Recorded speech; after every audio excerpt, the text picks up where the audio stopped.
Super star Krishna గారి 125వ చిత్రం కురుక్షేత్రం విశేషాలు మీకోసం.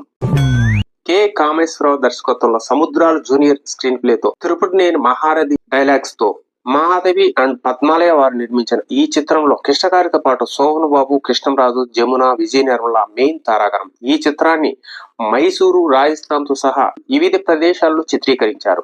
ఆ కాలానికి దాని విస్తృతమైన సెట్లు మరియు దాని వినూత్న నిర్మాణ పద్ధతులకు ఇది ప్రసిద్ధి చెందింది. తెలుగులో ఈ చిత్రం పెద్దగా రాణించలేకపోయినప్పటికీ హిందీ డబ్బింగ్ వెర్షన్ తో విజయం సాధించింది. ముఖ్యంగా సాంకేతిక ఉన్నతత్వం, కళాత్మకతకు గుర్తింపు పొందిన చిత్రం ఇది. ఈ చిత్రం మహాభారతంలోని రాజ్య విభజనలో మొదలయ్యే అనేక కీలక సంఘటనలను చిత్రీకరిస్తుంది. ఇది సుభద్ర అర్జునుల వివాహం, జరాసంధుని వధ, రాజసూయ యజ్ఞం, అపఖ్యాతి పొందిన పాచికల ఆట, తదనంతర పాండవుల వనవాసం వంటి ముఖ్యమైన ఘట్టాల గుండా సాగి కురుక్షేత్ర యుద్ధంతో ముగుస్తుంది. ఇక్కడ నటీనటుల విషయానికి వస్తే సత్యనారాయణ, గుమ్మడి, ధూళిపాల, ముక్కామల వంటి కొంతమంది నటులు కురుక్షేత్రం మరియు దానవీర సూరకర్ణ చిత్రాలు రెండింటిలోనూ నటించారు.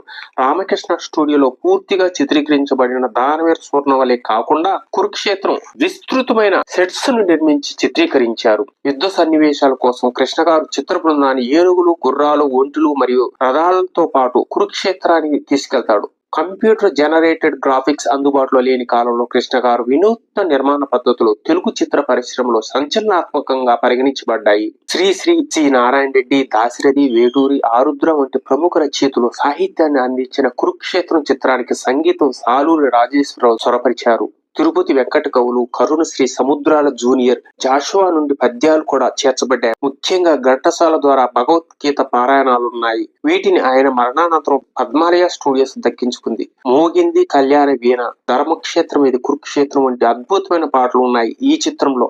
ఇక నటీనటుల విషయానికి వస్తే కృష్ణ గారు అర్జునుడిగా, సోహన్ బాబు కృష్ణుడిగా, కృష్ణంరాజు కర్ణుడిగా, జమున ద్రౌపదిగా, దుర్యోధనుడిగా కైకాల సత్యనారాయణ, సుభద్రగా విజయ నిర్మల, కుంతిగా అంజలిదేవి, ఉత్తరపాతలో జయసుధ, భీష్ముడిగా గుమ్మడి, శకునిగా నాగభూషణం, సాల్వగా రావు గోపాలరావు, ద్రౌపదుడిగా కాంతారావు, ధర్మరాజుగా బాలయ్య, అభిమన్యుడిగా చంద్రమోహన్, ధూళిపాల సీతారామ శాస్త్రి, ఇంద్రుడిగా దుశ్శాసునిగా గిరిబాబు, ముక్కామల ధృతరాష్ట్రుడిగా, రుక్మిణిగా చంద్రకళ, సత్యభామగా లత, శిశుపాలుగా మోహన్ బాబు, త్యాగరాజు సైంధవుడిగా, కృపాచార్యగా పిజే శర్మ, మైసపులో నర్తకిగా జ్యోతిలక్ష్మి, ఇంతమంది భారీ తారాగణాన్ని నటింపజేయడం ఒక సూపర్ స్టార్ కృష్ణ గారికి సొంతం.